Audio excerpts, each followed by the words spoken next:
topics and opinions expressed in the following show are solely those of the host and their guests and not those of W4CY Radio, its employees, or affiliates. We make no recommendations or endorsements for radio show programs, services, or products mentioned on air or on our web. No liability, explicit or implied, shall be extended to W4CY Radio or its employees or affiliates. Any questions or comments should be directed to those show hosts. Thank you for choosing W4CY Radio.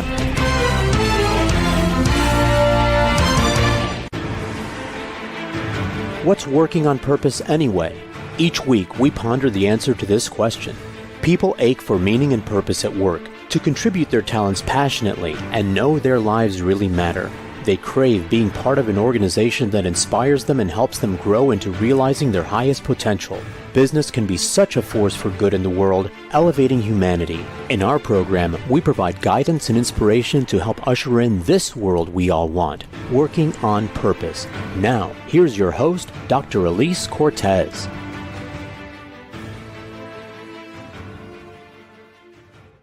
Welcome back to the Working on Purpose program. Great to have you back. Thanks for tuning in again this week. This show has been brought to you with passion and pride since February of 2025, and I'm happy to share that it is listed on the top 10 most inspirational leadership podcasts on the web. I'm your host, Dr. Elise Cortez. If we have not met yet and you don't know me, I'm an organizational psychologist and logotherapist, speaker, and author. My team and I at Gusto now help companies to enliven and fortify their operations by building a culture and leadership activated by meaning and purpose. Our mission is to help our clients create a destination workplace where people flock to join, are intrinsically motivated to perform at their best, can grow into their full potential, and are committed to stay and dynamically deliver on the company's mission, which all translates to bottom line results for you. You can learn more about us and how we can work together at gusto-now.com or elisecortez.com. Getting into today's program, we have with us today Dr. Maja Djikic. Sorry, I'll get her name right. She is a personality psychologist specializing in adult development. She is an associate professor of organizational behavior and HR management, the executive director of the Self-Development Laboratory, and the academic director of the Rotman Executive Coaching Certificate Program at the Rotman School of Management, University of Toronto. She is the author of The Possible Self, a leader's guide to personal development, which we'll be talking about today. She joined today from Toronto, Canada. Dr. Djikic, welcome to Working on Purpose. My pleasure. Thank you for inviting me. Of course. I told you before we got on air, I learned so much from your beautiful book, Maja. This is just gorgeous. I mean, it's wonderful to be delighted when I encounter new principles that I haven't before. So we're going to dive into this for our listeners and viewers so they can learn as well. Right. So the first thing that I really want to start with celebrating is you say in your book, the central premise of your book is that no matter how long we have been stuck or how hard we have struggled to change, we can get unstuck and we can keep growing. I love that. That's so exciting and empowering. You know, I find that people sometimes consider getting a little stagnant as a part of just a normal aging process. They think, well, I guess this is what adulthood is. It's to be a little tired and very drained, kind of a little apathetic, and you just have to go through your duties. But that's actually not our natural state, and we can enter into it no matter whether at 20 or 40 or 60 or 80 or 99. You know, I really, of course, I help develop leaders and cultures, and I do encounter people that say things like, hey, that's just the way I am. That's just my personality or the whatever. And I think, you know, that's what they think that's their hall pass, to just sort of stay as they are and, you know, not try to work on changing and growing. So I like that you are definitively directly challenging that. Absolutely. There's tons of research showing that we are a continually grow, you know, it's not like we're plants and grow to maturity and just stay there. We are continually growing all the way until our very last breath. So and I really want people to understand that seriously, because I think sometimes people think in life stages, oh, this is my development life stage, and this is the one where I just settle in or I retire. There's only more and more. If you really want to fulfill, to get to your purpose, to get to your potential, it is always more growth, and not as in this kind of heavy, oh, I have to grow, but in this exciting, I get to do this. I still get to grow until the very last moment. I love it. I wouldn't be doing what I do if I didn't believe that, of course. Okay, so let's dive in here. So I love your wheel of self concept, and I appreciate that you come right out and you say that one of the reasons we fail to change is that we often focus our attempts on just our behaviors. So if you could talk a little bit about, why do we tend to focus there, and what's wrong with just focusing on our behaviors? So, I find that that's the message that people get a lot from the environment, even from psychologists. There's a lot of books out there that says, really, let's focus on behavior and behavior change. And I think the reason why people fixate on behavior is because it's visible, right? So I can see your behavior, you see my behavior, no matter your intent or your emotions, it's the behavior I have to deal with. So then I would fixate on that. So it's visible. It's measurable. I can tell, if you have decided, let's say you want to exercise, I can tell whether or not you exercise and how many minutes. And that visibility and measurability and focus on it makes us forget that we are not just our behavior, but all the other parts of the self, that we are our emotions, we are our thoughts, we are our motivations or desires. And we're basically the history, our body, which carries the history of everything we've learned in our lifetime that we carry with ourselves. So those other four parts really, and behavior is just one part of it. And I would argue not the crucial part for change. I think if it were a chessboard, I think of the behavior as a pawn because it's so impacted by it. Your behavior is impacted by what you want. It's impacted by your emotions. It's impacted by your thoughts. It's impacted by your history. So in a sense, it's just the end result of the dynamic of all the other forces. And when people just want to change, what they're doing is let's say that you decide that you want to wake up in the morning and you want to exercise every morning, and you're just focusing using your willpower to change the behavior. What you're doing, you're taking one part of the wheel, you're taking one spoke, and you're pushing it one way while the rest of the wheel is bearing on you the other way. And no surprise that most of the time the end result is us defeating ourselves, self-fragmentation. We're basically fighting ourselves and then defeating ourselves. It's a really strange fight of self against self that we engage in when we're just trying to change our behavior. And that's where we get some of those sayings like we are our own worst enemies, right? That's correct. Yeah. Yeah. So, okay. So I wanted this other piece. I just want to read this short little passage here and have you comment on it. I thought it was so powerful. You say in your book, instead of considering personality traits as our destinations, we can think of them as early in our skills, as temporary plateaus from which we continue to grow. Instead of seeing our undeveloped traits as boxes in which we had better get comfortable, we can leave them and develop parts of ourselves long left dormant. Yes.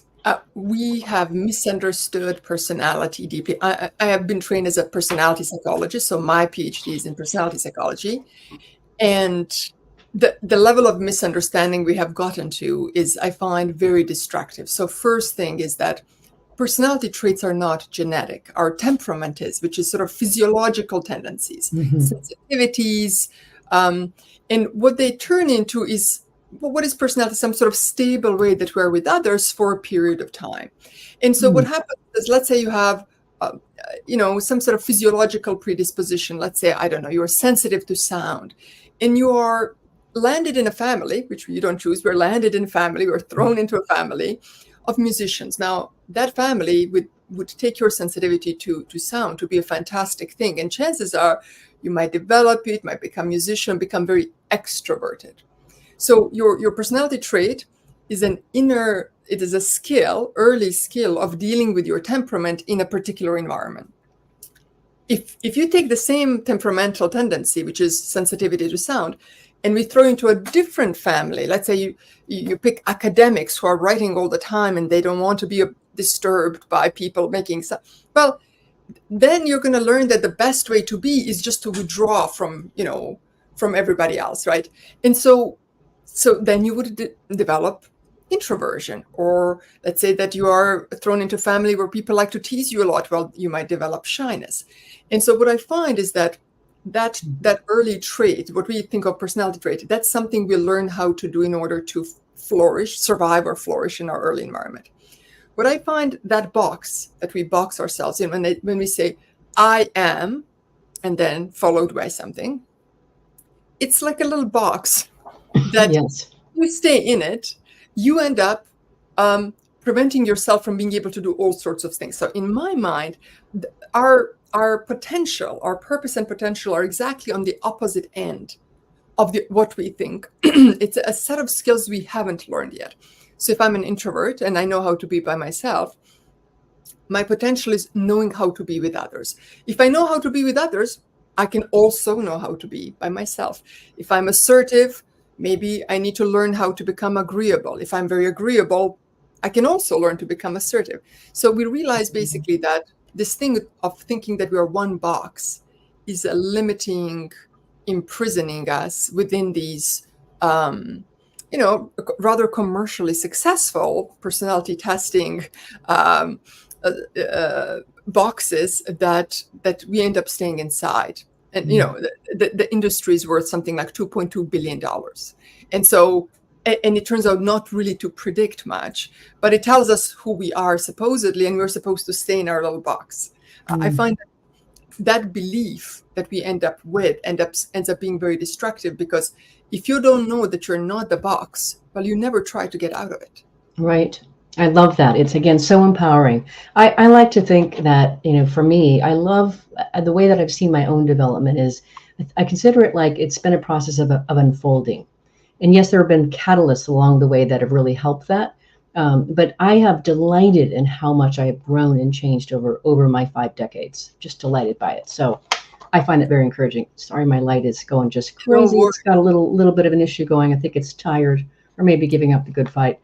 Anyway, okay, so let's go on and talk about your wheel of self. I want to talk about each one of the components, and I want to start with motivation, which really speaks to, as you say, our wants. Can you start there? People often tell me, oh, I'm trying to, let's say they like to have a donut in the afternoon, and they tell me, oh, I want to change so I don't have the donut in the afternoon. And I always tell them it's not about not having the donut, it's about not wanting the donut, which is a different thing, right? So when people say, well, I'm trying to change my behavior, I'm trying not to yell at my kids, it's not about not yelling, it's about not having the impulse. And our motivational system fundamentally is what decides what is going to come easy and what's going to be developmental. Or if we work against our wants, it becomes what it's going to be hard and what's going to kind of pour out of our cup of willpower is going to drain us. Because if we are working all the time against the thing we want, we will get very drained and potentially burnt out as a consequence.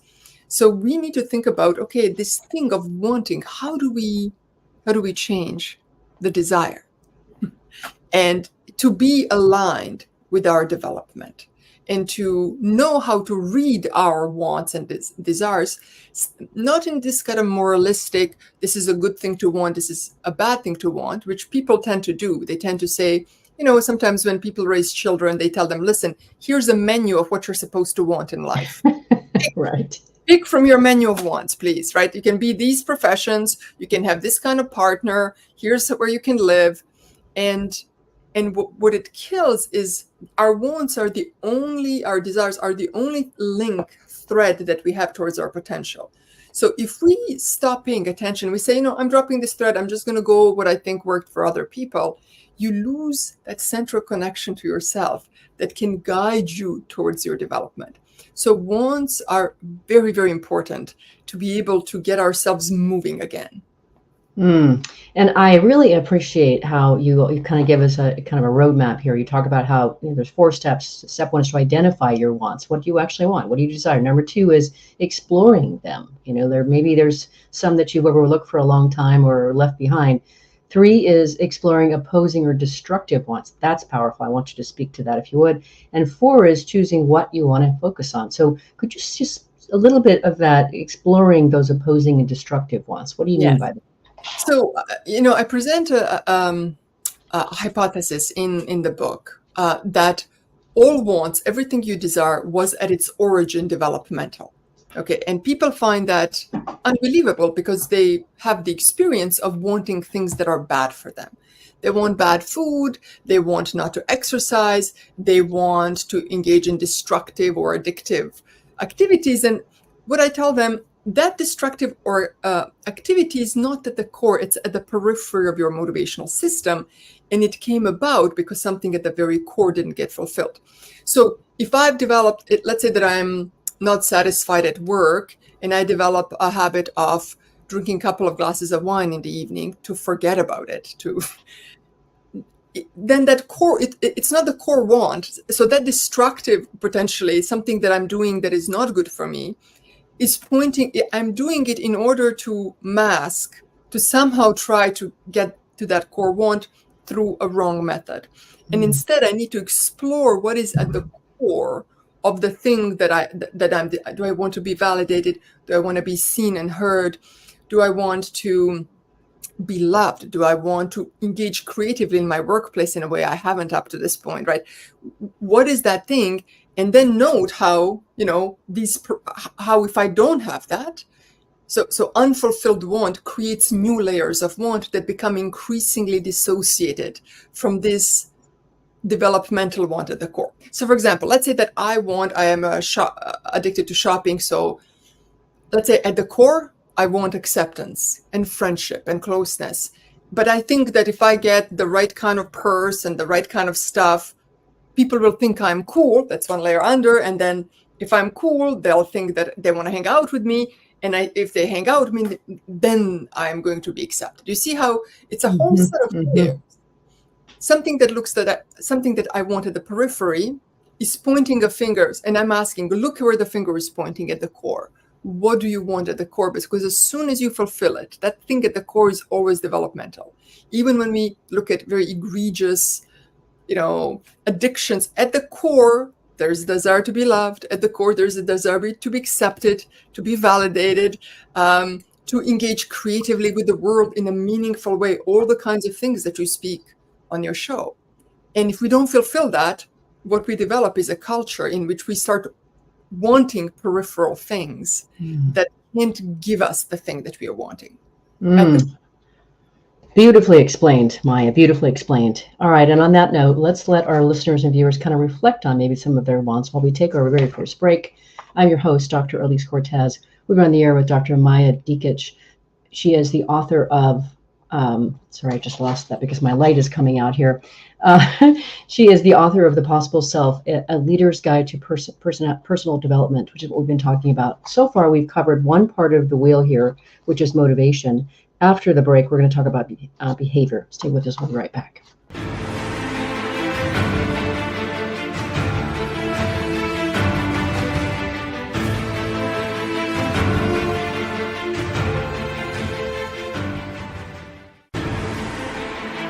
Dr. Elise Cortez is a management consultant specializing in meaning and purpose, an inspirational speaker and author. She helps companies visioneer for greater purpose among stakeholders and develop purpose-inspired leadership and meaning-infused cultures that elevate fulfillment, performance, and commitment within the workforce. To learn more or to invite Elise to speak to your organization, please visit her at elisecortez.com. Let's talk about how to get your employees working on purpose.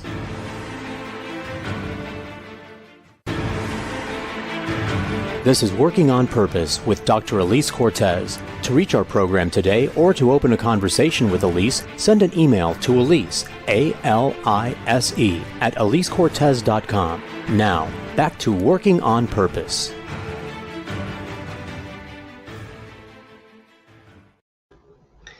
Thanks for staying with us and welcome back to Working on Purpose. I'm your host, Dr. Elise Cortez, as I am also dedicated to helping create a world where people can realize their potential in life and at work and are led by inspirational leaders that help them find and contribute their greatness. And we do business that betters the world. I keep researching and writing my own books. So the latest one that I put out came out in March of 2023. It's called The Great Revitalization, How Activating Meaning and Purpose Can Radically Enliven Your Business. And I wrote it to help leaders understand the wants and needs of today's workforce and what you can do to address that. And then at the end, there are 22 best practices to help you create a culture to bring that out. If you are just joining me today, my guest is Dr. Maja Djikic. She is the author of The Possible Self, a leader's guide to personal development, which we've been talking about so far. So next, I want to go on. We opened a bit with the bit on behavior here, but I have to say, Maja, there's so many great things in your book, the way that you use language, like, this idea of helping us to understand the economy of willpower when it comes to behavior. I have not thought about behavior from the vantage point of willpower, and so not the economy of willpower. So let's talk about behavior as part of the wheel of self. I think what got me thinking about it in terms of economy willpower is the fact it's the burnout. It's it's people when they say I am drained. And let's say if you're working in an office, well, really, what are you doing? You're sitting there all day staring at a screen. And so what exactly is drained?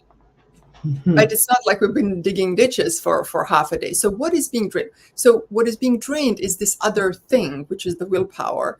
And then the idea was, well, what spends it? How do you put in? What is the balance of the willpower? So willpower is something people use when they do something they don't want to do, or prevent themselves from doing something they want to do. And people have this belief that everything takes up willpower, and that's not true. When I do something I want, for example, I like to play tennis. Although tennis physically takes up energy, it pours back into my cup of willpower. So if I have a cup every morning, every time I do something I don't want to do, let's say I'm in a bad traffic, I pour a little bit out. But when I do something I want to do, I pour back in. And so what we need to figure out is what pours out of the cup of willpower and what pours in. And people tend to think that everything pours out. Anytime you do anything, it pours out, but that's not the case. It only pours out if you're doing something you don't want to do, or you're preventing yourself from doing something you want to do. And so if we start deeply thinking about it, we realize that work doesn't have to be a place where you're only pouring out. It can be a place where you're pouring in. Because up to this point, people, workplaces say, oh, burnout, well, just give people more vacation. And basically they have this concept, at work you pour out and go home and pour in there. When really at home, you might have a parent who has Alzheimer. You might have children who require care. So we need to think about workplace not only as a place that pours out, but that also pours in. And most of us need to understand and what is, what pours in, what pours out. And that depends on your wants. The things that you want, pour in. Things you don't want, pour out. So what is that balance for you in your day, in your month, over the years? That it's a kind of question that I wish everybody would ask themselves.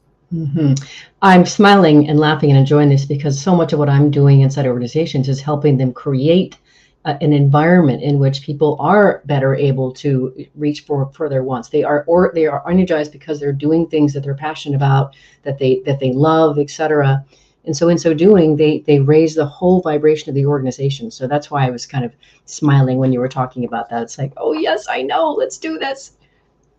Absolutely. Okay. Let's go on to emotions. Again, each one of your wheel of self aspects, I just found the way that you described them to be so compelling. But one of the things that I think I really appreciate too is, you say that emotions are a signaling system that tells us where we stand in relation to our wants. Very powerful. I always know that emotions are vital data. They give us vital data, but situating them against our wants is fascinating. Yeah, it's one of the things I think that people miss about emotions, which is that they're want or goal oriented. That without a goal or want, there is no emotion.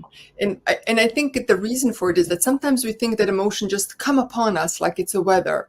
Oh, there's a background of sadness or restlessness or something, right? But it's not there for no reason. If there's sadness, there has been some sort of a loss. If there has been a sense of restlessness or anxiety, there are some threats in your mind that are, and so we need to understand that it's a signaling system, and it starts with something that we want, whether consciously or unconsciously, and that the emotion's function is to alert you that if it's a negative emotion, it's to alert you that you have just are moving slightly away from it and to let you know how to get back on track. Most of us think of emotions as irrational, when really emotions are very rational and goal-oriented. We mistake a couple of seconds of our prefrontal cortex shutting down when we are very angry and very afraid. That's what we see. Oh, that's what emotion is. No, emotion is everything that happens after you have calmed down and thought, okay, what do I do as a consequence? So the way that I like to say it is that emotions want something from you. Figure out what is it that they want. What they want is for you to get closer to your goal, closer to something you want. And they're going to go away as soon as you figure out how to get there. So as long as you go through this, you're going to calm down and then go through this problem solving to see how you're going to get back on track. And as soon as you start moving in that direction, emotion is going to go away. It's a temporary process. It's not meant to stay, very energetically expensive. So it's really not meant to stick around for long. And so we need to really listen to it and process rapidly. Mm. I think that is just so compelling, Maja. That's just so well explained. Okay, but now we got to go one step further. I don't know that I've ever seen anybody so beautifully distinguish happiness versus joy. Will you do that for us? For sure. I think we often conflate these two emotions, and they're really two separate things. So happiness is an outcome-oriented emotion that basically says you have mentally set some kind of a goal and you have hit it. So let's say that I can say, oh, you know what? I want to get to the car wash before I get to work. And if you do it, you say, oh yeah, I'm happy. And what you'll get is a little kind of a peak. You have a little peak of dopamine saying, okay, you hit your goal. However, this goal doesn't at all need to be related to your potential. Okay. Joy is a signal to your self-system that you are in the process of development. So happiness is a signal that you have hit some goal, decided, even if somebody else says, oh, this would be a good goal for you, you'll be, and you get there, you'd be, oh yeah, I'm happy for that. Temporary and goes away very fast. Joy, because it's a process-oriented and not outcome-oriented, can last a long time. And it can also be there combined with other emotions. So, and sometimes calling it joy, have us misunderstand its meaning. We can develop inside of a very difficult situation. We can grow. Let's say we have a death of a grandparent or death of a parent. Now there's grief, there's loss, there's sadness. And now you might think, well, what kind of joy is there? Well, think of it as deepening of the self in relation to your potential. You're growing through understanding yourself and the life of this loved one in relation to this loss, and this process can happen together. You can have it while encountering very difficult life circumstances. And what you would feel is that these are life circumstances that are coming at me, but I'm growing in relation to that, so that there is that underlying joy that is moving with you. That is such a powerful distinction, really, really powerful. We'll talk some other time about this, but I'm developing this other course that also includes components of joy. So when I read how you distinguish these things, I was like, oh, that's so powerful. All right, ready to go on to mind? Okay. So again, just to situate this, listeners and viewers, I like how she talks about the mind as our inner working, which we have to reflect our on constructs and beliefs that contribute to our inability to get just what we desire the most, or what we actually, or actual ability to do that. But the constructs and beliefs, I think, are really important to hone in here. So if we can now, let's treat the mind. So, people say, well, why don't you just call them beliefs? And the reason for it is because I want people to understand that they're actually constructed over time. I call them construct because they're basically assumptions you have about the world that you act on. And sometimes you don't even know. For example, right now, if I lean back because I have an assumption that this chair has a back, right? Now, I don't have to verbalize it as a belief. I just simply act on it. As you grow up, you end up with hundreds of thousands of constructs about the world. It's basically your whole information that goes into it's lenses through which you try to interpret things gets built. Some of them you can verbalize. You can say, oh yeah, I believe that this is the case, but most of them stay unverbalized. And the reason why I want people to think of them as construct is because often we end up with constructs about self or the world that are very destructive for us. Yes. Right. So we can have a construct, everybody's out to get me. Now, think about how that one way of looking at the world can impair your relationships with your colleagues. It can impair your relationships with your family, impair your relationship with the loved ones. You end up being lonely in an isolation. So just one belief, one construct can basically destroy your life potentially. So And they are the place where they're in the unconscious mind. And so by helping people understand how these constructs sit in the unconscious mind, I help them understand the limitations of just trying to use their conscious mind to think. People say, well, you have this limiting belief, just change it, think differently. What they don't understand is that you can't just change something through the conscious mind. You need to go into the unconscious and change it. It's a little bit like, let's say, if you have an employee who's suffering from imposter syndrome, so they're very, very good at their job, but their underlying construct is, I'm not good enough. Yep. I'm not smart. And you can tell them, listen, here's so much evidence that you're smart, and I believe in you, and everybody believes in you.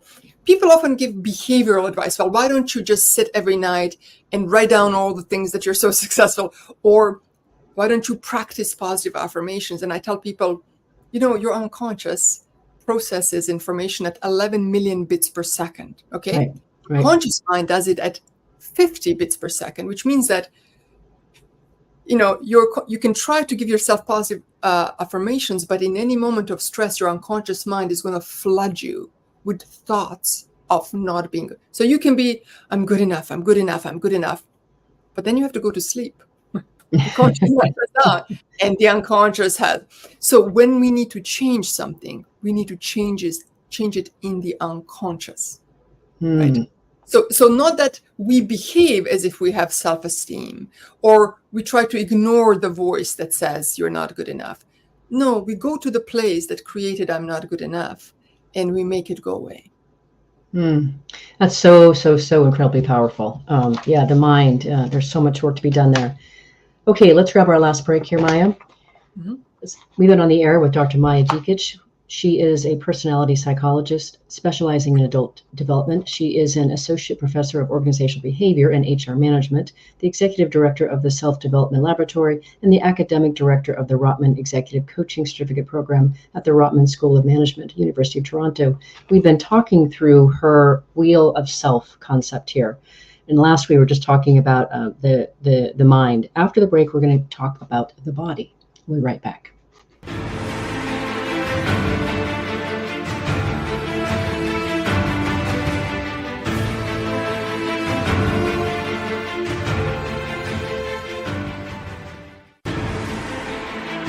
Dr. Elise Cortez is a management consultant specializing in meaning and purpose, an inspirational speaker and author. She helps companies visioneer for greater purpose among stakeholders and develop purpose-inspired leadership and meaning-infused cultures that elevate fulfillment, performance, and commitment within the workforce. To learn more or to invite Elise to speak to your organization, please visit her at elisecortez.com. Let's talk about how to get your employees working on purpose.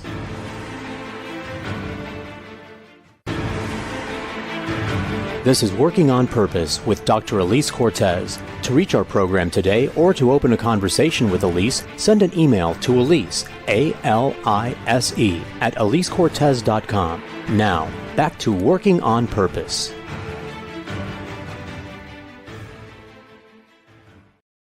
Thanks for staying with us and welcome back to Working on Purpose. I'm your host, Dr. Elise Cortez. I mentioned in the last break about my book, The Great Revitalization, coming out. What I did for you is I created a 3-page assessment that you can pull off my website to determine the extent to which your company is operating at today's standards. It's at gusto-now.com. If you are just now joining me, my guest is Dr. Maja Djikic. She's the author of The Possible Self, a leader's guide to personal development, which we've been talking about. So we've been talking about the Wheel of Self, and now I want to cover body. And to situate this, listeners and viewers, the way she writes, Maja, the way you write, I just want to read a little bit about how you talk about the body here, this part. You say, from an evolutionary perspective, we could think of our bodies as vessels made of the past, meant to act in the present while looking to the future. That is incredible. I have never in my whole entire life thought of the body like that. And isn't it so interesting how much when we think of our bodies, we think numbers, we think cholesterol level or yes, or height or weight. And we don't think really what were they meant to do. And really, they were meant to carry our learnings. And so everything in us really carries the learning. So our bodies where our history is written. And this history informs our actions in the present, looking to the future. And it becomes very, very the way that the body becomes very dangerous to us is that if you learn something and that learning ends up being very rigid and unmodifiable. So let's say you learn something like, I can't trust important people in my life, that you're going to replay that over again, because all these constructs that we have been talking about in the mind, the way that they are located really is in the neural pathways that have been created. So your memories, your learnings, your tendencies, it's all inside of the body. On one level, it's dangerous. On another level, it's extraordinary. If your history is in your body, you change things in the body. You don't necessarily change the past, but you change your tendency of how to interact in the future. I find that extraordinarily powerful. I do too. Yeah, particularly since, this is something I reflect a lot. Our parents pass on constructs to us that can be sometimes not very functional, right? So our parent can pass on a construct, you should really just never extend yourself beyond your family of origin. Like, that's your unit, therefore friends are not important. Okay, so and that will be passed on to you, and now you're living this out. Or they can pass on something dangerous, like, the way to discipline a child is to physically, corporally punish them. Now, what I find very interesting is that for every person that has changed this tendency, what they've created, so when you change one thing in yourself, you suddenly, you go from a person who comes from a family that doesn't talk about difficult things, and you become a family that talks about difficult things. Not only have you affected your family, you have affected now all the descendants of all of your children going into the future. So there's something about this moment in time that if you can change something in yourself and pass that new way of being onward, you're changing the future, not just for yourself, but for generations to come. It's a very powerful, to my mind, a very powerful thought. I completely agree with that. And then when it comes to, transformation, let me just kind of start this bit with you so you can kind of build on this. But I found this just so incredibly powerful. You say, we're still talking about the body piece of it here. But you say insight may be necessary, but it is not sufficient for transformation. It needs to be joined with an experience that opens the lid to the closed construct, and only then can we update it, getting the wheel of self to move again. So this idea of, the idea of a closed construct sitting somewhere, that's in our mind, right? The construct. Nervous system. The nervous system. Okay, gotcha. If you would speak to that, this is really exciting to think about, this notion of how you can really get focused on your body as part of the transformative process of the self. For sure. So the construct, let's say you have a construct that I'm not good enough, that you ended up with from, let's say, I don't know, in first grade, somebody mocked you for not being able to spell a word or something like that. Okay, so that's a set of neural pathways that are just sitting in you. Psychologically, I would call it a construct, but physically what it is, it's a set of neural pathways. So then the question becomes, given that we can't get rid of the past, you can't get rid of the neural pathways, what would you do to produce what psychologically we call healing? Now, very few people talk about healing. What is healing? And oddly enough, the metaphor of a physical wound is very similar to what psychologically needs to happen. So first you need to find it. So let's say you had a wound on your body for a long time that just festered and you didn't pay attention to it. First you need to say, what hurts? Where? Then you need to reopen it. Then you need to apply something to it that will be curative. And then you need to, and the only difference is that often with physical wounds, it's a lot of time, but with psychological wounds, it actually can happen very rapidly. So when I looked at the literature to find what produces healing, there's fantastic work out there on trauma and all of these things. I found that most of the time that we have interventions, psychotherapeutic interventions, any kind of interventions, they often focus only on one or two of these parts of the self. They'll be like cognitive behavioral therapy, emotion-based therapy, or just behavioral intervention. And they are missing one part, and they're missing that body part. And when I went through literature of under what condition does that will healing happen? There were basically two things that were common to all empirically successful transformational processes. So it's based on this notion, and the thing that we know now in neuroscience, that basically when we're emotionally dysregulated, that brain becomes very plastic, which means that when dysregulated, when emotionally, when maybe afraid or just emotional, when we're emotional, that the brain lays down neural pathways very fast. This is how we can get traumatized very rapidly, right? Very dysregulated, the brain says, don't you ever leave the house again because you might get mugged again. Okay, and then we're stuck with that. So what I realized is when we look at successful, whether it's in therapy or out of therapy, successful transformation of healing, it always included dysregulation by the person themselves. So often, let's say in therapy, nothing happens, because in therapy, you get to the point of insight, and then you know. So you say, oh, yes, I know why it is that I feel like this, but I still feel like this, right? I know I don't feel good about, but I still feel like that. Yep. But the last step, usually what happens is that the person dysregulates themselves as often as they're thinking about the event, and they apply a new experience. So there's two components. This not somebody else dysregulating you, but you dysregulating yourself usually by replaying the event. Yes. In the new experience, you're basically, dysregulation makes your brain plastic, and you add another experience on top of your old one. So I'll give you an example. Let's say that my wound is that I don't feel smart because first grade I got mocked by the teacher. So the technique that I've kind of cobbled together from like what worked was in writing, I'll write about this experience, and just writing about it is going to dysregulate me because it brings up a lot of emotion. And so I would say, when I was in first grade, my teacher came out and asked me to read it, and I'll feel it. And so now I have dysregulated, but now I need to bring this new experience. So what I suggest people do is that they mentally have their adult self walk onto the scene, support the younger version of the self as they deal with what happens after the experience. So I would say, after the experience, I would take my younger self and say, hey, it's okay. Doesn't mean you're not smart. You're a very smart kid, even though you're learning. This is what happens when you learn.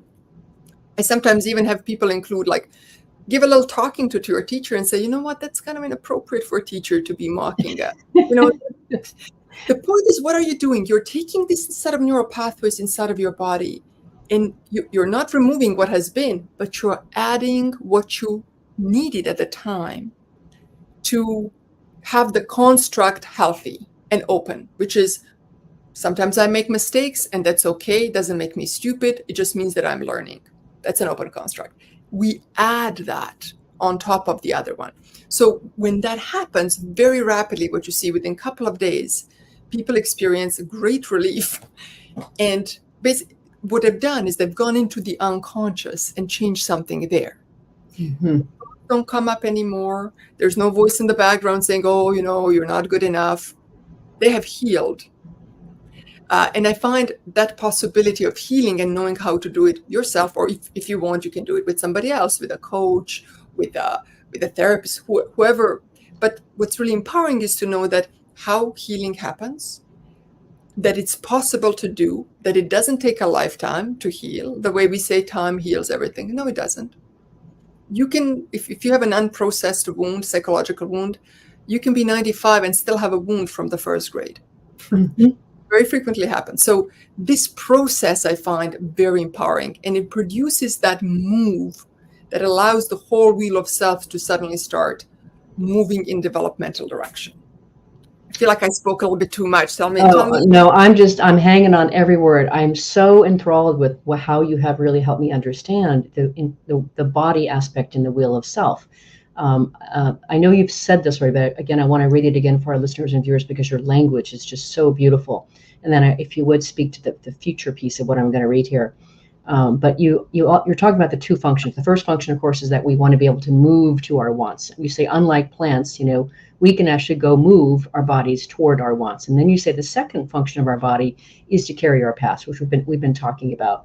But it's so compelling the way that you say this. You say, We often forget that all our learnings, all our skills, and even many of our short and long-term goals are nothing more than projected fragments of our past experiences.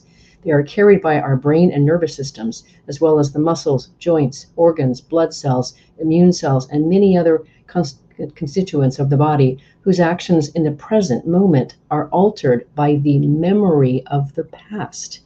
We make our future by combining past experiences and learnings with current motivations and potentials. Bodies hold our learnings and employ them forward as we encounter new situations. They are magnificent and subtle learning machines. They are. I have never seen anything like that, Maja. That is so fantastic. They really are.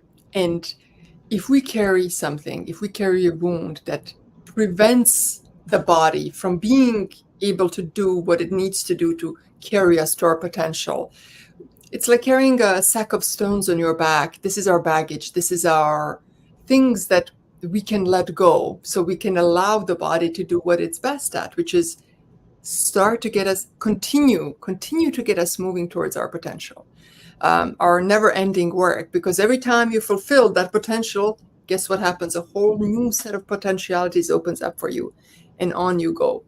We can live very engaged, very deep lives, all the way to the very end. People sometimes ask me, but what if you're 99 and you can't get out of bed, what could you possibly learn? And not to end on a morbid note, but you can learn how to say goodbye. You can learn how to end your life well. There's in every moment, no matter what we think our limitation, there is potential embedded in that. And that's our gift. And if we forget that and every day becomes, oh God, do I have to do this? And can I just get to my retirement, or do I just get to end of the day? We really have lost. We really lose. We lose our lives in the process. Completely agree, Maja. And I appreciate also, you're also situating a certain way for us to embrace a certain construct or belief. And I completely align with that. So powerful. So I have so enjoyed learning from you, reading your book, sharing with my listeners and viewers. I think you know that this show is listened to by people around the world. And they either tune in because they want to learn something about themselves, how to improve themselves, they want to become more of an inspirational leader, or they want to be able to learn how to create those destination workplaces we've been talking about. What would you like to leave them with? If you're a leader and you're listening to this, you have maybe been told, focus on your strengths. I would ask you, find that anchor that is holding you back. Find the wound that is preventing you from moving to a completely new level of leadership. Like, move that wheel in that domain of your life, and you will see how the future just opens up for you beyond of what you could have imagined. That's what we want, a future that even in our best possible scenario, we couldn't have imagined. And it's just a little bit of inner work. Or sometimes a lot. A lot of inner work. quickly echo that, Maja. I've had many conversations on this program. We are all members of the Walking Wounded. Every one of us. That's what life does. So that is beautiful, sage advice, Maja. A fantastic way to finish the show. Thank you for coming on and sharing your wisdom, your heart, your mind, everything with Working on Purpose listeners and viewers. My great pleasure. Thank you for having me. Absolutely. Listeners and viewers, you are going to want to find this woman, check out her work, learn more about Dr. Maja Djikic, the work that she does as a personality psychologist, and her new book, The Possible Self. So one place to start is her personal website. I'm going to say it for you, then I'm going to spell it for you. It's her name, Maja Djikic. And the way that you spell that is MajaDjikic, MajaDjikic.com. Last week, if you missed the live show, you can always catch it via recorded podcast. We were on the air with Alex Budak. He is a UC Berkeley faculty member, social entrepreneur, author, and speaker who teaches a wildly popular course called Becoming a Changemaker. We talked about his book, Becoming a Changemaker, an actionable, inclusive guide to leading positive change at any level, which encourages every one of us to step into our capacity to make meaningful change, regardless of our role, position, or anything else. Next week, we'll be on the air with David Alexander, a commercial photographer whose book captures and celebrates our wonderfully complex connection to each other and all of nature. He'll be talking us through those concepts and those connections. See you there. And remember, work is one of the best adventures and means of realizing our potential and making the impact we crave. So let's work on purpose. We hope you've enjoyed this week's program. Be sure to tune into Working on Purpose, featuring your host, Dr. Elise Cortez, each week on W4CY. Together, we'll create a world where business operates conscientiously, leadership inspires impassioned performance, and employees are fulfilled in work that provides the meaning and purpose they crave. See you there. Let's work on purpose.